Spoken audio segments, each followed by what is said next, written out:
কোনো রাজনৈতিক দলের সাপোর্ট যদি না পায় নির্বাচন কমিশন, তাহলে কিন্তু নির্বাচন করাটা খুব দুরূহ হবে। কেউ কেউ বলছেন যে শেষ মুহূর্তে জামাত বা এনসিপি নির্বাচন থেকে সরে যেতে। মির্জা ফখরুল ইসলাম আলমগীর শহীদ প্রেসিডেন্ট জিয়াউর রহমানের মাজারে 90তম জন্মবার্ষিকীতে শ্রদ্ধা নিবেদন করতে এসে একটি কথা বলেছেন। সেই কথাটি হচ্ছে, নির্বাচন কমিশনের উপর আস্থা আছে, আশা করি তারা সুষ্ঠু নির্বাচন করতে পারবে।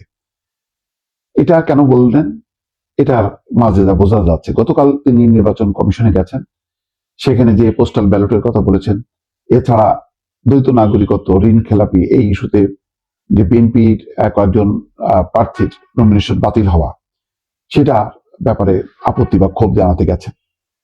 তো তারপরে বের হয়ে এসে তিনি কিন্তু তার সেই ক্ষোভের কথা বলেছেন যে নির্বাচন প্রশ্নবিদ্ধ করতে কিছু ষড়যন্ত্র চলছে। জামাতের কথা বলেছেন যে জামাত বিকাশ নম্বর সংগ্রহ করছে, পোস্টাল ব্যালটে কারসাজি করছে, এই কথাগুলো একদম জামাতের নাম ধরে বলেছে। তার মানে হচ্ছে নির্বাচন কমিশন এই বিষয়গুলো নিয়ন্ত্রণ করতে পারছে না। তো কালকে থেকেই এরকম একটা ধারণা জন্ম নিল যে নির্বাচন কমিশনের প্রতি বোধহয় কারোরই কোনো আস্থা নেই, যার জন্য জামাত চলে গেল দৌড় দিয়ে প্রধান উপদেষ্টার কাছে। এনসিপি বললো যে না, নির্বাচনের পরিবেশ নেই, এইভাবে হলে নির্বাচন করা সম্ভব না, আবার রাজপথে নামতে হবে। সব মিলায় হাওয়াটা কালকে এমন ভাবে ঘুরে গেল, সেটাকে হয়তো থামানোর জন্য আজকে মির্জা ফখরুল ইসলাম আলমগীর বলছেন যে না, নির্বাচন কমিশনের প্রতি আস্থা আছে, বিশ্বাস আছে, আশা করছে যে সুষ্ঠু নির্বাচন।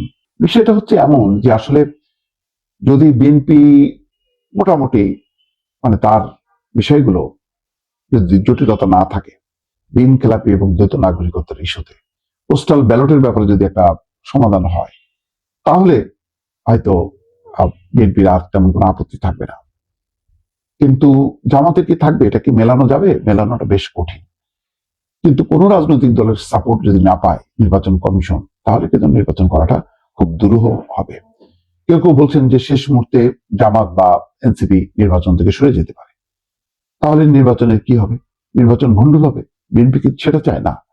বিএনপি চায় যে কোনো মূল্যে একটা নির্বাচন হইতে হবে, যাতে গণতান্ত্রিক ব্যবস্থা বা পার্লামেন্টারি ব্যবস্থার দিকে আবার দেশ যেতে পারে, বা পার্লামেন্টারি শাসন ব্যবস্থা, সরকার, এই সিস্টেমে যাতে মানে দেশটা রান করে।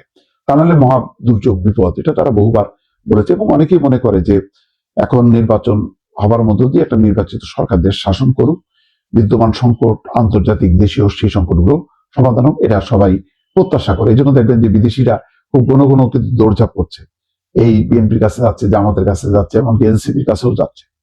তো এইসব দৌড়দৌড়ির মধ্যে বার্তা হলো এটাই যে নির্বাচিত একটা সরকার যাতে আসুক। এখন মাঠে যেহেতু আওয়ামী লীগ নেই, আছে হচ্ছে বিএনপি, জামাত, সেই দলগুলো যদি সাপোর্ট না পায়, তাহলে নির্বাচন করাটা আসলে অসম্ভব হবে। তার মধ্যে যদি সবাই বেঁকে বসে, তাহলে নির্বাচন কমিশনের কিছু করার থাকে না। হয়তো পরিস্থিতিটা একটু সামাল দেওয়ার জন্য মানে মির্জা ফখরুল ইসলাম আলমগীর এই কথা বলেছেন যে নির্বাচন কমিশনের প্রতি আস্থা আছে, আশা করি যে তারা সুষ্ঠু এবং ভালো ভোট করতে পারবে।